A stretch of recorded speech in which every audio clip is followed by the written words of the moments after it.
ఈరోజు కేవలం 10 నిమిషాల్లో బొంబాయి కరాచీ హల్వాని స్వీట్ షాపులో అచ్చంగా ఇంట్లోనే తయారు చేసుకుందాం.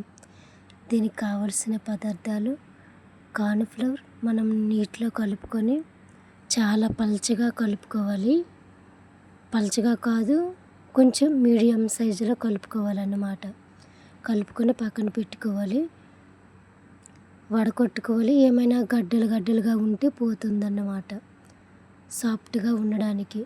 తర్వాత పంచదార మీకు తగినంత, ఎంతైతే కలుపుకున్నారో కార్న్‌ఫ్లవర్ అంతకు తగినట్టుగా షుగర్ వేసుకొని పంచదార కళాయిలో వేసి కలపాలి. దీనికి పాకం అలా ఏం అవసరం లేదు, పంచదార కరిగితే చాలు. ఇలా మనం ఉప్మా ఎలాగైతే వండుకుంటామో కొంచెం కొంచెంగా కలుపుకుంటూ వేసుకుంటూ అలాగా కలుపుకుంటూ కొంచెం కొంచెంగా వేయాలి. అలాగ కలిపిన తర్వాత దగ్గరికి పడుతుంది. అలా కలుపుతూ ఉండాలి, అడుగు పట్టకుండా. చాలా చాలా ఈజీగా ఉంటుంది, చాలా తక్కువ టైంలో.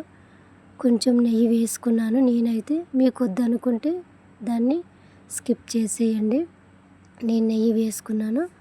కొంచెం రెడ్ కలర్ ఫుడ్ కలర్ వేసుకున్నాను. మీరు కావాలంటే ఎల్లో వేసుకోవచ్చు. ఫుడ్ కలర్ వేసి బాగా కలపాలి. బాగా కలిపిన తర్వాత నేను కొంచెం జీడిపప్పు చిన్నగా ముక్కలు కట్ చేసి వేసుకున్నాను. మీరైతే దోసకాయ పప్పు అయినా వేసుకోవచ్చు. నేనైతే జీడిపప్పు వేసాను. మీరైతే జీడిపప్పు అయినా, బాదం పప్పు అయినా, దోసపప్పు అయినా వేసుకోవచ్చు. మీకు ఏది కావాలంటే అది వేసుకోండి ఫ్రెండ్స్. నేనైతే జీడిపప్పు వేసాను.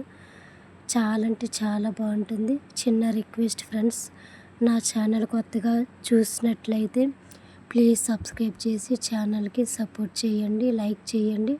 నేను ఏ వీడియో చేసినా మీకు ముందుగా నోటిఫికేషన్ వస్తుంది. మరిన్ని వీడియోస్ కోసం నా ఛానల్ తప్పకుండా సబ్స్క్రైబ్ చేయండి ఫ్రెండ్స్. అయిపోయిన తర్వాత మనం ఒక గిన్నెలో నెయ్యి రాసుకొని, నూనె రాసుకొని అన్నీ తీసుకొని ఇలా చల్లారిన తర్వాత ఇలా ముక్కలుగా స్క్వేర్ షేప్లో కట్ చేసుకోవాలి. మీకు ఏ షేప్లో కావాలంటే ఆ స్క్వేర్ షేపే బాగుంటుంది.